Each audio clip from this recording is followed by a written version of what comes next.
2025-এ মানিব্যাগে অবশ্যই এই একটি জিনিস রাখুন, বিপদ কাটবে ও টাকার অভাব হবে না। নমস্কার বন্ধুরা, সেবা দৃষ্টি চ্যানেলে সকলকে স্বাগত জানাই। মানিব্যাগে কি রাখলে টাকা পয়সা নিয়ে কখনো চিন্তা করতে হবে না এবং রাস্তাঘাটে বেরোলে কখনো কোনো বিপদ ছুঁতে পারবে না। এক কথায় সব বিপদ দূর করবে যদি মানিব্যাগে এই একটি জিনিস রাখা হয়। কি সেই জিনিস, এই তথ্যই ভাগ করে নেব আপনাদের সঙ্গে। বন্ধুরা, আপনারা কি অর্থকষ্টে ভুগছেন এবং একের পর এক সমস্যা আসছে, বিপদ আসছে? বিশ্বাস করা হয় যে পার্সে বা টাকা রাখার ব্যাগে কিছু জিনিস রাখলে তা শুভ প্রভাব ফেলে এবং সকল রকমের বিপদ দূর করে এবং ধন সম্পদের আগমন ঘটায়। কি সেই জিনিস রাখতে হবে মানিব্যাগে, এই বিষয়ে আজকে আমি আলোচনা করতে চলেছি। তাই আলোচনা শুরু করার আগে আপনারা যারা এই চ্যানেলে নতুন তারা অবশ্যই চ্যানেলটিকে সাবস্ক্রাইব করুন এবং বেল বাটন প্রেস করুন এরকম আরও নতুন নতুন তথ্যকথার নোটিফিকেশান পেতে। এই তথ্যকথাটি শুনে ভালো লাগলে অবশ্যই একটি লাইক করবেন এবং শেয়ার করবেন, যাতে তারাও এই তথ্যকথাগুলি শুনে উপকৃত হয় এবং কমেন্টে হর হর মহাদেব লিখতে ভুলবেন না। এবার চলুন বিস্তারিতভাবে জেনে নেওয়া যাক। ধ্রুব ছিল একটি সাধারণ ও মধ্যবিত্ত ঘরের ছেলে। তার বাবা একটি ক্ষুদ্র ব্যবসা করতেন, তা থেকে খুব বেশি উপার্জন হতো না। মা ছিলেন গৃহবধূ।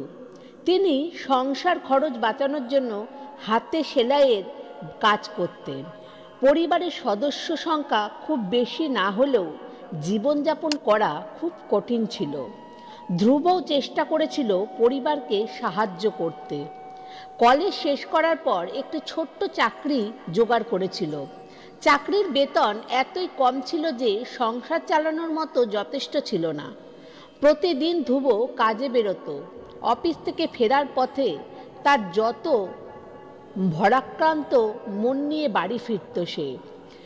সে বুঝতে পারত না যে কেন তার উপায় সত্ত্বেও দিন শেষে তার হাতে কোনো টাকা থাকতো না। তার নিজের সাধারণ কিছু চাহিদাও ছিল। সব সময় তার আয় যেন অদৃশ্য হয়ে যেত। মাস শেষ হতে না হতেই তার পকেট ফাঁকা হয়ে যেত, আর সংসারের খরচ সেটা যেন দিন দিন বেড়েই চলেছিল। ধ্রুব তার পরিবারের অবস্থা দেখে যেন তার কষ্ট আরও বেড়ে যায়। সে চেয়েছিল বাবা মাকে একটু ভালো রাখতে, মায়ের চিকিৎসার জন্য টাকা জমাতে এবং ভবিষ্যতের জন্য একটু কিছু সঞ্চয় করতে। কিন্তু প্রতিদিনের এই দুশ্চিন্তা তাকে যেন ক্রমে ভেঙে ফেলেছিল। একদিন সব কাজের চাপ থেকে মুক্তি পেতে ধ্রুব তার পাড়ার মন্দিরে গেল। মন্দিরটা খুব ছোট হলেও সেখানে যাওয়ার পর সব সময় তার মনে শান্তি আসত। সেই দিন ধ্রুবর মনে হচ্ছিল ঠাকুরের সামনে তার সমস্ত দুঃখ কষ্টের কথা বলবে। হয়তো কোনো অলৌকিক উপায়ে বের হবে। মন্দিরে গিয়ে ধ্রুব দেখল প্রণামী বাক্সের পাশে অনেকে টাকা দিচ্ছে। ধ্রুব মানিব্যাগ খুলে দেখল তার মধ্যে 200 টাকা আছে। সে ভাবল এই টাকা থেকে কিছু টাকা ঠাকুরকে দিই, হয়তো এতে আমার পরিস্থিতি ভালো হবে। সে যখন টাকা দেওয়ার জন্য হাত বাড়ালো তখন তার হাত হঠাৎ থেমে গেল। তার মনে হলো আমি এই টাকা দান করলে মাসের শেষে খাওয়ার টাকাটাও থাকবে না, তাহলে কি করব?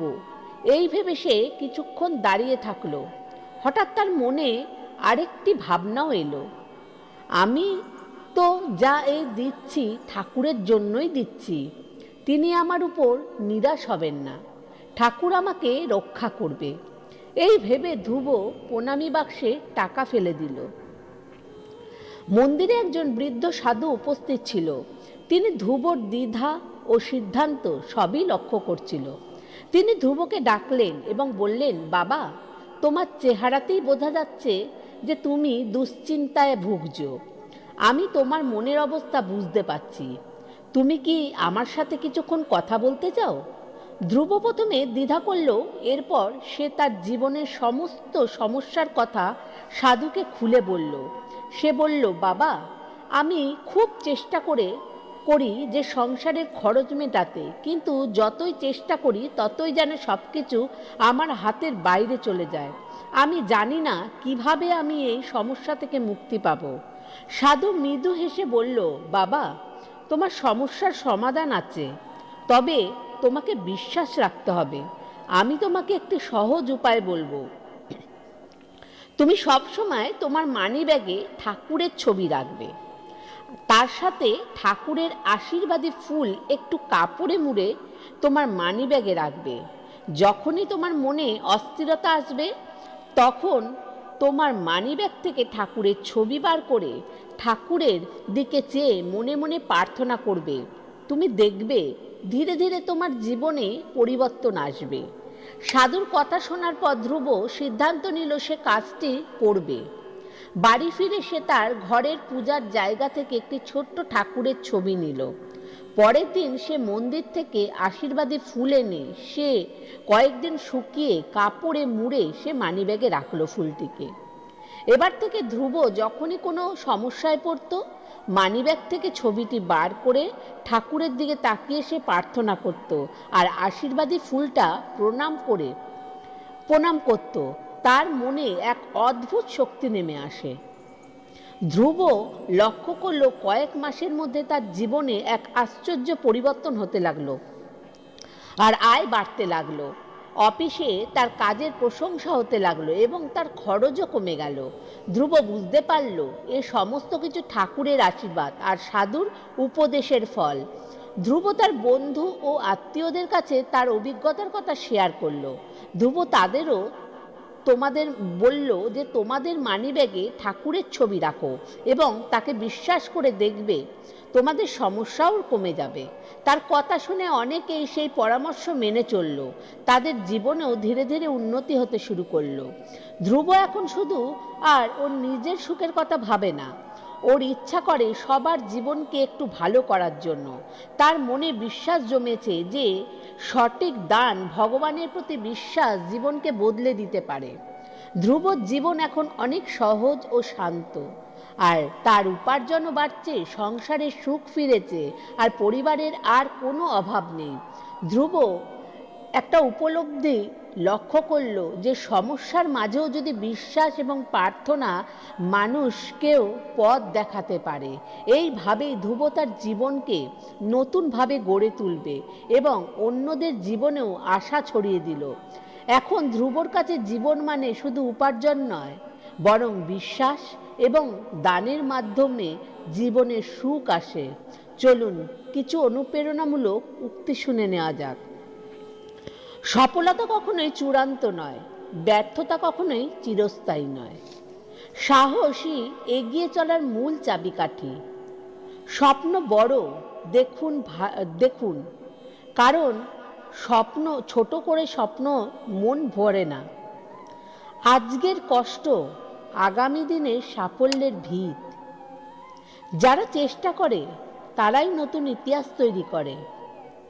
প্রতিটি সূচনা ছোট হলেও তা দিন বড় কিছু হয়ে ওঠে। নিজের সীমাবদ্ধতা নিজেই ভেঙে ফেলুন। অন্যদের অনুপ্রাণিত করতে চাইলে প্রথমে নিজে অনুপ্রাণিত হন। আপনার ইচ্ছাশক্তি কোনো পাহাড়কেও সরিয়ে দিতে পারে। আমার এই তথ্য কথাগুলো ভালো লাগলে অবশ্যই কমেন্ট করুন। ধন্যবাদ।